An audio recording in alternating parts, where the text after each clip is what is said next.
Southeast Mortgage, the official home loan lender of the Georgia Bulldogs, presents the official podcast of Dawgs on Demand on Facebook, Instagram, and YouTube. On today's program, we'll give you the latest news from the world of University of Georgia athletics and more. And now, from the broadcast studios of Dawgs on Demand, here's your host, Chris Hall.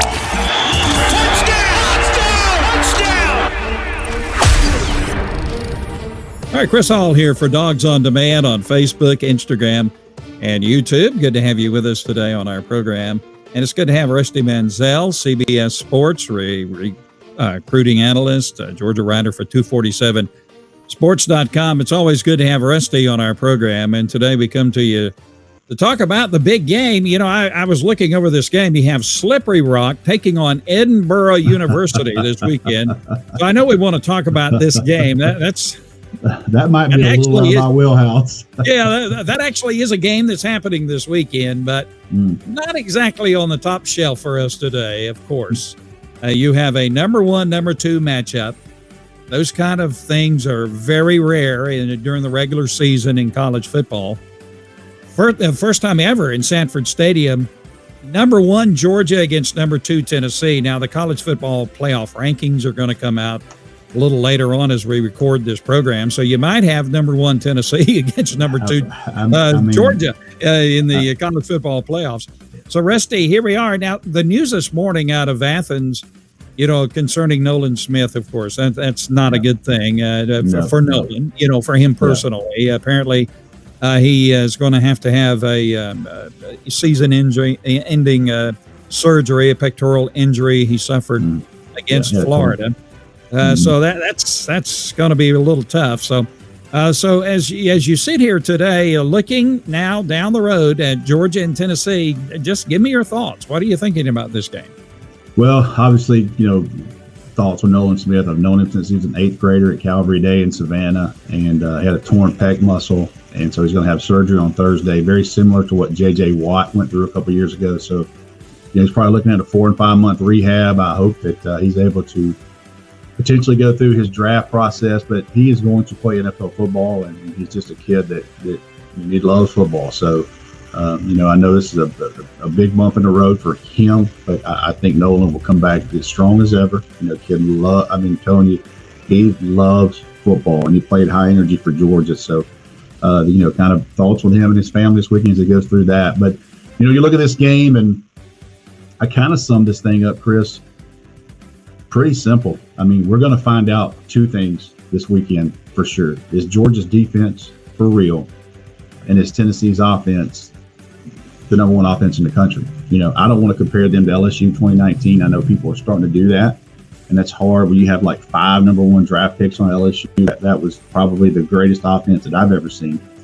But I do think Tennessee has potential to be extremely explosive every single play. I'll say this, and I haven't really made my mind up on the prediction yet, but Georgia will play Tennessee different than anyone else has so far. Yeah. Georgia is not going to play as much zone, and I'm not the X and O guy, and I'm not sitting in that room with Nick Saban and those guys and their game plan, and I don't know why they did that, but Georgia is going to take that tape, and they're not going to play that much zone. So we're going to have some questions answered this weekend. I expect Tennessee to score points. I'm not crazy here, but Georgia is going to challenge those Tennessee wide receivers. They're not going to be free release. It's going to be, we're going to find out. A lot of questions are going to be answered this weekend, but Georgia is going to play Tennessee different than anyone has so far. Scheme-wise. Yeah. I kind of crunched some numbers here, and surprisingly, when you look at a lot of the numbers, Georgia and Tennessee are right there together. Sure. Even with Stetson Bennett and Hooker. From Hendon Hooker from Tennessee. You basically, if you look at their stats, there's not a whole lot of difference between them as far as yards. Hooker has thrown for 2,338 yards. Well, Bennett's thrown for 2,349 yards. So you visually you would think Hendon Hooker is so much beyond Stetson Bennett, but the reality is they're neck and neck now. Hooker's thrown for more touchdown passes than Stetson Bennett. But explosive plays. Yeah. And I was thinking, been reviewing some of Tennessee's games, and I think it was a perfect storm for Tennessee to have the quarterback they have and the receivers they have. If you don't have those qualities to run that offense is not going to be like it is right now with Tennessee. So, I think they're very fortunate to have their quarterback and their receivers that they have so that they can run that offense.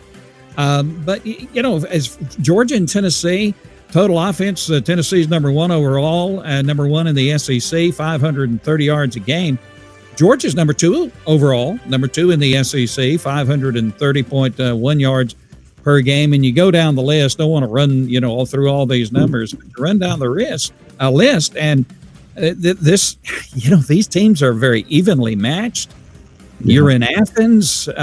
Coach Smart says if you can't talk after this game, you were not yelling enough. It's going to be wild. It's going to be crazy. Game day is going to be there. SEC Nation's going to be there. The attention of the world is going to be on this game. Unfortunately, it's not a night game. It's a 3:30 game, but that's CBS, and don't we love CBS?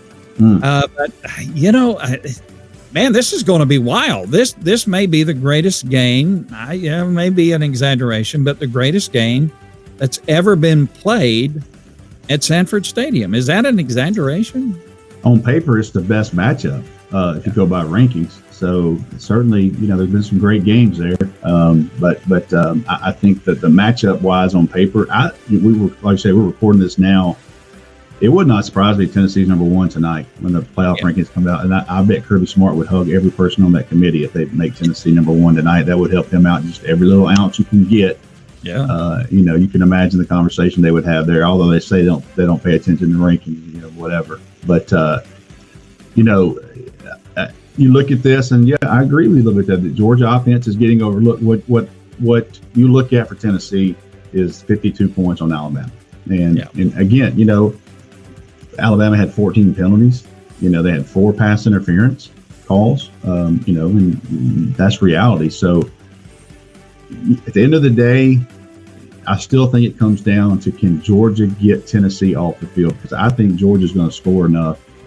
Their offense is going to have a good day. I think they're going to give Tennessee some issues there. And, A.D. Mitchell right now, I would lean he's not playing. But they haven't been playing without him. So you look at those things. I went back and watched the Tennessee game last night, again from last year, and Georgia hurt them twice with James Cook. Well, James Cook's not there anymore. Right. But Kenny McIntosh can do some things like that in space, spread him out, those types of things. So, I hate to kind of be simplistic about it, but to me, it's can they get Tennessee off the field? Can they get stops? Because that is what they're built on. They're going to outscore you. Tennessee's going to give up some points, but they're going to outscore you. So this is also, Chris, first time they've been on the road in this type of environment. So, that's going to differ. How can the Georgia, I knew Kirby Smart at some point was going to issue a challenge to these Georgia fans that, hey, you make this place as rowdy as you did last year against Arkansas. And Arkansas had 2 false starts on the first series, a 3-and-out, and it kind of snowballed on them. So we'll see with that deal. But I think that Georgia, I think Stetson Bennett, he's had some highs and lows. That ball he threw Saturday, I know I wish he would have had that back. But, one play, and you might remember this, Chris, he throws that interception, and then he throws that second interception. Yeah. And he comes back, and the next ball he throws is to Marcus Rosemy and over the middle. And how tight that window is to have the kind of, what to reach in there and throw one across the middle into tight coverage. That kind of shows you what Stetson Bennett brings to the table and the confidence he has to come right back and make that throw. Yeah. Stetson's he's been through the mill. And, I know these guys are going to have butterflies all in their stomach in the, as the game begins. But Georgia is tested. You go through now. You got a lot of young guys that were not there last year, but you go through what they went through last year. Georgia is tested. Tennessee puts up 52 points on Alabama, but they give up 49. And Alabama's offense is comparable to Georgia's offense. I mean, these elite teams, they're right there together. offensively and defensively. I've been thinking about this. Georgia needs several 7 and 8 minute drives. To get scores, touchdowns. I think we're going to see Georgia run the ball on Saturday. I think we're going to try to, Georgia's not going to change what they're going to do offensively. I know that, but Georgia's a little more, I think, a little more balanced than Tennessee offensively. I think we may see the ground game in the short passes that Georgia does, because I think Georgia really wants to control this game. The best defense against Tennessee's offense is to keep them on the sideline. Don't you think that's right? Absolutely. You get them the 3 and outs, get them off the field, and then you kind of break them down as you are able to take control of the clock, and that wears a team down for the second half. So, I think the physicality the offensive line played with last week, and even Kenny McIntosh, let's mention him, after the turnover, which was a great play by the Florida linebacker, comes in and rips the ball out. I mean, Kenny McIntosh had the ball tight. The guy comes in and rips it out. I mean, he made a good play. But the next 4 or 5 runs by Kenny McIntosh were his best 4 or 5 runs of the day. He was mad. How physical he is. So I know that Georgia, that'd make things a lot simpler for Georgia if they can just sit there and run the ball on Tennessee. So I'll say this too. A lot of discussions on the lack of sacks, but Anthony Richardson is 6'5", 240 pounds. He's not easy to tackle. Now, Hooker's not like that physically. Now, he's a much better passer, and he will torch you, obviously, in the passing game. Now, he likes to run a little bit, but Georgia can get him to the ground if they can create that type of pressure that they did on Saturday. They were winning a lot of one-on-one battles. The last fourth down of the game, Jalen Carter comes in and puts an incredible move on the guard, and he got his hands on Anthony Richardson. Couldn't get him to the ground, so all the credit in the world to Anthony Richardson. Hooker's kind of not like that run-wise. Now, passing, it's not even close right now. Hooker is elite there, but I think Georgia's got some opportunities to get some hits on him and get him to the ground if they play the way they did this past weekend against Florida. And, Nolan Smith, that's going to be a big hole, but you're going to get back Jalen Carter, who played on Saturday against Florida. I think Amaris Mims is maybe questionable for the game on Saturday. I think he's probably a game time, but that's a lot better news than what initially. You don't like to see them messing with that knee on the field because you know what they're testing. Those big guys. So. And Arian Smith, I think he's going to be back on the field for Georgia. But Nolan's down, okay, at the edge rusher position. But you got Robert Beal there, who led the team in sacks last year. Chambliss is there. Marvin Jones Jr. is there. So, it hurts to lose Nolan, but you got some pretty good guys backing him up, don't you? I tell you what I think they're going to do. I think they're going to slide Michael Williams out a little bit, stand him up. Yeah. You're talking about a 5-star edge rusher, 6'5", and here's the thing about Michael. Michael has had a lot of pressure this year. He didn't have the sacks because he just hadn't got there yet. But you look at Michael in a game like this and the ability to get off blocks.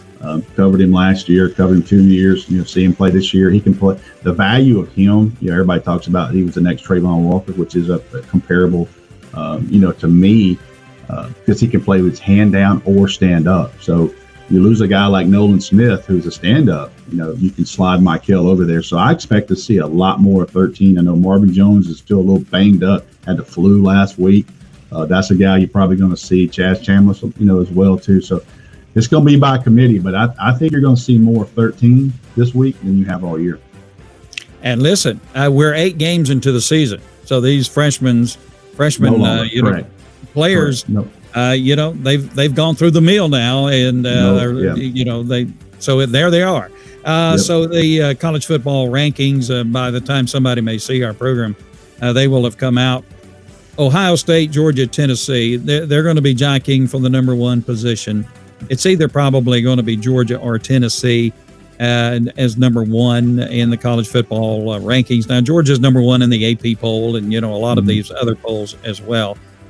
So you got Ohio State, Georgia, and Tennessee almost locks for the first 3 positions in the college football rankings. So who's going to come next? Is it going to be TCU? Is it going to be Clemson? Is it going to be Alabama? Is it going to be Oregon? The college football playoff committee, they just do things differently from AP and all these other guys. So what do you think? Who we're going to see up there? Well, normally, Chris, I could care less about the first rankings. I'm very interested in how they treat Tennessee tonight because I know the narrative and how I think that's why everybody. Because here's the facts for a team that you and I cover. If Georgia wins out, it doesn't matter what rankings are in. They're in. If Alabama wins out, they're in. If Tennessee wins out, they're in. So you're in that mix. You kind of want to see how things go, but the TCUs and the Michigans and all them, they will be watching this thing interested to see what the playoff committee thinks of them because they'll know what they've got to do to get there and what kind of breaks you got to have. But fortunately for a team that we cover in Georgia, if you handle your business, you're in. So I think tonight is going to be everybody wants to see where Tennessee is. And I think a lot of Georgia fans would probably hope for Tennessee to be number one just to give that one more little factor here. But truthfully, you said it a while ago. It's just hard to believe that it only happened 3 times in the history of the SEC, 1 versus 2. So that's crazy as well. But I will tell you this without hesitation. I think it's going to be the largest representation of a visiting fan base probably ever in Sanford. There's going to be a ton of Tennessee fans there. Yeah, if I hear Rocky Top one more time, I may go insane. That's all right. That's just me. Well, at least you're not in Knoxville because it would be. Oh Lord. Yes. Of course, if you're a Tennessee fan, you love it. You know the thing, sure, and you hear the thing all the time. Mm-hmm. So it's going to be a great game. Of course, on CBS, 3:30 on Saturday afternoon, and you'll have Brad Nessler and the Gary Danielson and the whole crew there. Somebody give Gary a roster, please. I know. Golly. I know. It was driving me nuts for Xavier Trust being called, Devin Willett being called Xavier Trust. And I do this on Friday nights, so I do the color. Somebody comes in your ear and goes, hey, 77 is not Xavier Trust. Yeah. It was driving me nuts to say, look, it's Devin Willett. Give the kid his credit, Yeah, I've done play-by-play in the past for several schools, and it can get hectic when you're doing play-by-play and watching the game, especially if you're invested in the team, that you're doing the play-by-play for. Well, we're looking forward to that game. A couple of other things. Brian Harsin is out at Auburn, of course, and he's gone. We anticipated that. We anticipated that. With what Auburn was doing this year, that Harsin was not going to last. We got a new AD from Mississippi State, and so he went ahead and pulled the trigger on Brian Harsin. It's kind of funny. I told my wife yesterday, the coach at Auburn got fired, and she said, "Oh no, not at Christmas time." And I said, "Honey, he's going to get like $7 million in a buyout, so he can still go to Walmart to get Christmas present." He got $15 million. Did he get 15? Okay, he got 15. Yeah, he gets $7 million he gets $7 million within 30 days. So you were right. Yeah, but the other 8's coming. Oh my goodness! So tell her he's going to be okay. I told her, listen, let's shed no tears. And of course, if Jimbo goes, right now he'd get what, 84 million or some kind of ridiculous 86. Yeah, he would never worry about a power bill ever. Yeah, Harsin, he came to Auburn from Boise State, had great success at Boise State, but it just seems like he never fit at Auburn. And I don't know. Reese Davis from ESPN made this point. He didn't really like the way that Auburn treated Brian Harsin. That he didn't think they treated him fair. It's unfortunate. It's Auburn, so we're pulling for Georgia, but it's unfortunate. It just shows you when a school gets down is with coaching and they get down in performance, man, it's hard to dig out of that hole. So give me your best guess. Hugh Freeze, is he going to wind up at Auburn? What do you think? The sign that I knew things were gone was when Mike Bobo and Derek Mason both left. Yeah. Like, your 2 coordinators leave, like they know something's going on. So I knew it was a matter of time, no matter what was going on there. From everything I read, they're going to make a play for Lane Kiffin, and you can have an opinion, 100 things. Here's people say, well, he's got it going on Ole Miss. Certainly he does, but there's a stipulation in Ole Miss's contracts, I believe, where they can only do 4 years. Maybe that's the state of Mississippi rule. They can only do 4 years extensions every 4. I mean, Auburn could come in and I give him a 7 or 8 million 8-year deal for, $80 or $90 million. Yeah. And that is financial stability for the rest of your life. And Auburn's got better resources than Ole Miss. Let's be honest now, but he is doing a heck of a job at Ole Miss. He's got them rolling. He's done. And here's the other thing too. He has done as good as anybody in the country in the transfer portal. Yeah. Well, Auburn's roster is as low as I've ever seen it talent-wise. They've got to have transfer portal now. They've got to hit in the portal to try to flip this roster. So I'm not saying Lane Kiffin's going to go there, but I'm saying why Lane Kiffin would look at Auburn and why Auburn would look at him as well. Great success at Ole Miss. And, Lane Kiffin's one of those guys, you either love him or hate him. There's exactly no in between. Right. That's exactly right. Yeah. With Lane Kiffin. Personally, I like the guy. I mean, he's different. He's got a different personality. My football personality kind of matches with his. So I like the guy myself personally. And he's not afraid to. He's not afraid to talk it. You know what I mean? That's for me. I get it, and he's great on social media. He's great on Twitter. Great on Twitter. And his dog is really good on social media as well. The Juice has got a following. So. Isn't that something? Some other games in the SEC, we'll run through these quickly. Kentucky at Missouri. I was surprised Missouri beat South Carolina. Defensively, since the Georgia game, defensively, Missouri has played really well. They're not a team you probably want to play right now because their defense is playing well. Yeah, Georgia knows that. Sure. You have Florida traveling to College Station, Texas A&M. Man, Texas A&M is a dumpster fire right now, isn't it? I mean, I know Jimbo Fisher's going to survive because he's going to survive, but there's going to be a lot of changes on that team as far as coaching is concerned. Florida got a shot against Texas A&M. This is what I'll say about Billy Napier. Obviously I cover Georgia, but I'll say this about Billy Napier. The guy can recruit. The guy is legit. The guy is a very devout Christian, and he is a very, very straightforward football coach. And if he can manage the transfer portal and they can continue to recruit, if they can get bodies in there, Billy Napier can coach. He'll be a good coach for Florida. And I've known a lot of people work for him. Yeah, the second half for Florida when they came out and made the game closer, they had no quit on them, at all. That's right. So I expect him to be tough this year. Speaking of that, that fumble interception Georgia had start of the second half. See, that's the thing that scares me about a Tennessee. You have a fumble, you have a turnover, and you have them bunched in there, and all of a sudden the other team just goes wild and crazy. I don't want to see that happen.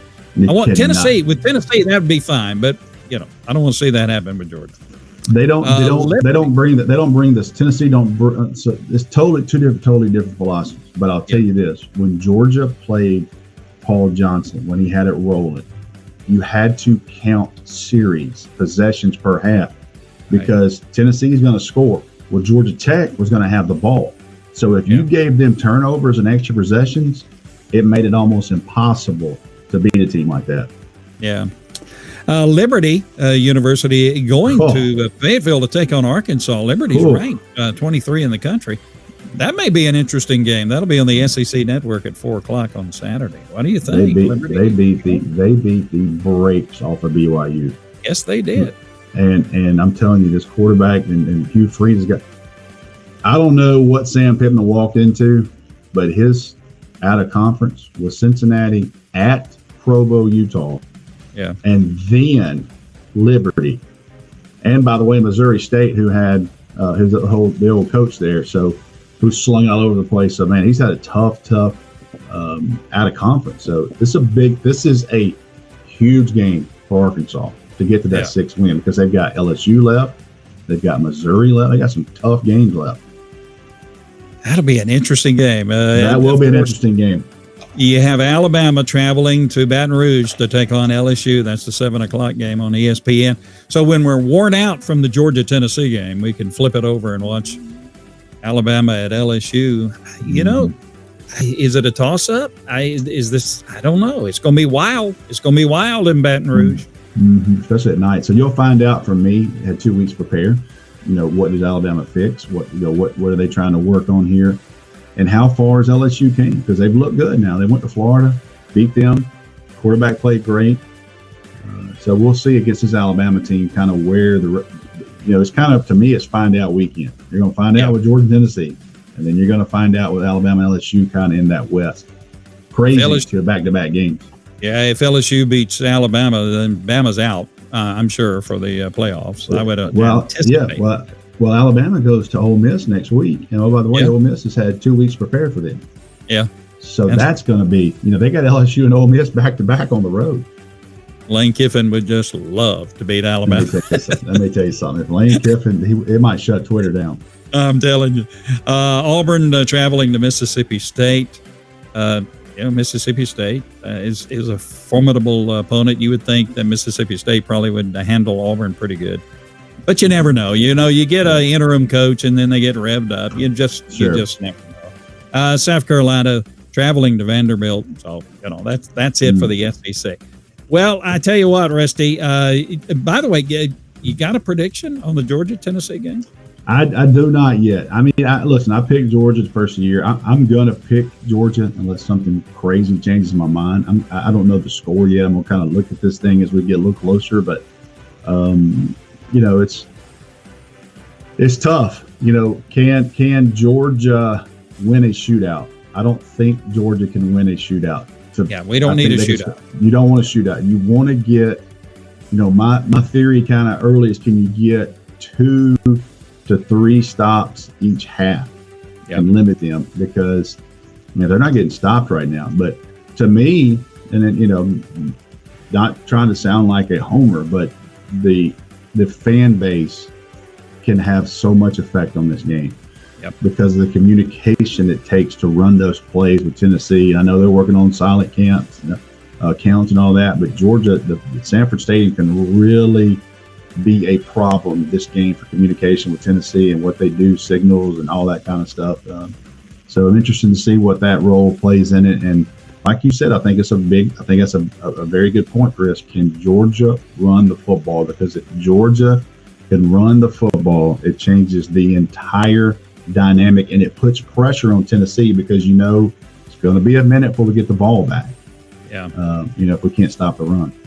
Hey, and maybe we'll get a little heavenly help from Coach Vince Dooley. I'm sure. Man, what a great coach! What a great man. I was on the sidelines of the national championship shooting photos, and he was one of the first people I saw after Ringo makes that interception. Down there, and I think back to that moment, think, man, what was his mind thinking? Like, we got one, and you probably had to lift a lot off him. Like, I'll live long enough to see him win another one. That probably was. And everybody sees a picture of Kirby and Coach Dooley hugging, and what it meant. You could tell in Kirby's facial expression, what that moment meant for him.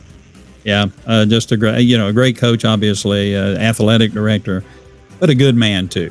Sure, and wonderful, most importantly, wonderful family. You have a prediction for Slippery Rock and Edinboro University? I mean, that's a big game. I'm going to dig into that. The beauty of college football, we're sitting here talking about Georgia, Tennessee, and there's somebody in this world that's walking around in knots about that game in Pennsylvania this weekend. So God bless us all. The only reason I bring up Slippery Rock, when I was a kid, they used to talk about Slippery Rock. They'd give the Slippery Rock scores. And I, for some reason, Slippery Rock against Shagnasty, which is some kind of university somewhere, always stuck in my mind. I'm too old, brother. Well, Rusty, it's good to have you with us on our program today. Thank you. And we hope to see you. Hope to see you Saturday. Go Dogs! It's a big one. I'll tell you this: I'm working on the recruiting notes right now, and I'm telling you right now, this might be the most talented list ever under Kirby Smart for a home game. It's going to be deep, all the way about 4 classes deep of a lot of top players from around the country. And by the way, you still have them at number 2 with the recruiting class coming up? Yeah, they are right now. Yeah, got a chance to the recruiting part for me under Kirby Smart. Historically for him, it's never to me going to be outside of top 4. It's just kind of how you finish with a couple of players here and there. But recruiting, they're going to be elite because Kirby Smart cares about it, and that's something important for him. I've heard him say it at clinics before. It's not X's and O's, it's Jimmy's and Joe's. Yeah, that's true. Yeah. Just look at the product on the field. That's right. You got Nolan going down, but you got some studs coming in. So next man up. That's right. All right. Thank you, Rusty, for being with us, and go Dogs, and we'll talk to you soon. Thank you, Chris. Dawgs on Demand would like to thank Southeast Mortgage, the official home loan lender of the Georgia Bulldogs, for sponsoring our program today. When the time comes to finance or refinance your home, make the smart choice and get your home loan from Southeast Mortgage. Your friends at Southeast Mortgage are ready to help you. Visit southeastmortgage.com/UGA today for more information. Be sure to visit Dawgs on Demand on Facebook, Instagram, and YouTube, and our great interactive website, dogsondemand.com. Join us for our next program as we keep you up to date with the latest sports news from the University of Georgia and more. Until then, be safe and go Dogs.